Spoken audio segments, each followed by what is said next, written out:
વડોદરા આમ આદમી પાર્ટી દ્વારા આપના રાષ્ટ્રીય સંયોજક તથા દિલ્હીના પૂર્વ મુખ્યમંત્રી અરવિંદ કેજરીવાલની ઉપસ્થિતિમાં વડોદરામાં આમ આદમી પાર્ટીનું ક્ષેત્રીય બૂથ કાર્યકર્તા સંમેલન યોજાયું હતું।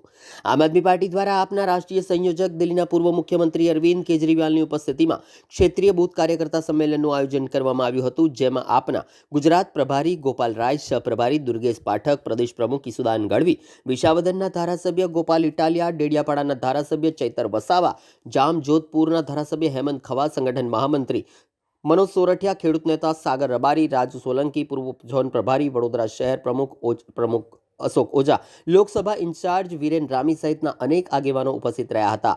संमेलનમાં અરવિંદ કેજરીવાલ સહિત તમામ ઉચ્ચ નેતાઓએ કાર્યકર્તાઓને સંબોધન કર્યું। પોતાના પ્રવચનમાં તેમણે હરણી બોટ કાંડનો મુદ્દો, ભાજપના 5 ધારાસભ્યોએ પોતાના વિસ્તારના કામ ન થતા હોવા બાબતે મુખ્યમંત્રીને લખેલા પત્રનો ઉલ્લેખ સહિત રાજ્યની વિવિધ સમસ્યાઓ પર પ્રહાર કર્યો હતો।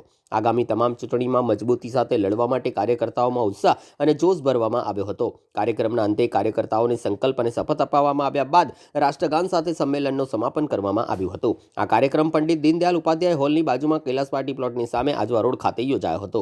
સંમેલનમાં ઈસ્ટ ઝોનમાંથી હજારો કાર્યકર્તાઓ મોટી સંખ્યામાં ઉપસ્થિત રહ્યા હતા। પોતાનું કામ કરાવવા માટે જ્યારે જંગ લડવો પડતો હોય એ પ્રકારે જવું પડે છે અને લડવું પડે છે, ત્યારે આ ભારતીય જનતા પાર્ટીમાં પોતાના ધારાસભ્યનું ના કોઈ સાંભળતું હોય તો સામાન્ય જનતાનું તો કોણ સાંભળશે? ત્યારે એક મોકો આમ આદમી પાર્ટીને મળે અને પરિવર્તન આવે, તમામ વર્ગના લોકોના કામો જે પેન્ડિંગ હશે તે તમામ વર્ગના કામો થશે, એ વિશ્વાસ અમે આજની કાર્યકર્તા સંમેલનમાં આપીએ છીએ। અને આમ આદમી પાર્ટી આજે ગુજરાતમાં એક ખૂબ જ મજબૂત વિપક્ષની ભૂમિકામાં આગળ વધી રહી છે, એ બતાવે છે। આજે ભારતીય જનતા પાર્ટીમાં એક ડર પેદા થયો છે।